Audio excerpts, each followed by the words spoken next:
পটুয়াখালীর গলাচিপার ঐতিহ্যবাহী দয়াময় দেবীর মন্দির নদীতে বিলীন হওয়ার উপক্রম হয়েছে। ইতিমধ্যে মন্দিরের সিংহদরজা সুতাবাড়িয়া নদীগর্ভে চলে গেছে। দয়াময়ী মন্দির নিয়ে রয়েছে অনেক পৌরাণিক কাহিনী। জনশ্রুতি আছে, অনেক কাল আগে কোনো এক রাতের আধারে মন্দির এলাকায় একটি প্রাচীন বেলগাছের তলার মাটি ফুঁড়ে বের হয় দয়াময়ী দেবীর মন্দির। ঠিক ওই রাতেই এলাকার জমিদার ভবানী শঙ্কর সেন স্বপ্নযোগে আদিষ্ট হন দেবী মূর্তির আবির্ভাবস্থলে একটি মন্দির প্রতিষ্ঠার জন্য।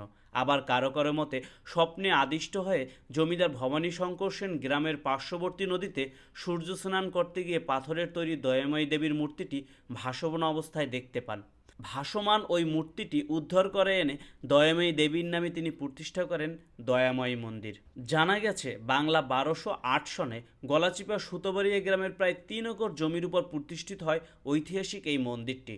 মন্দির প্রতিষ্ঠার পর থেকে প্রতি বছর মাঘ মাসে এখানে মাসব্যাপী বিশাল দয়াময়ী মেলা অনুষ্ঠিত হতো। কলকাতা থেকে নামী যাত্রাদল এবং দেশ বিদেশের সাধু সন্ন্যাসীরা এই মেলায় আসতেন।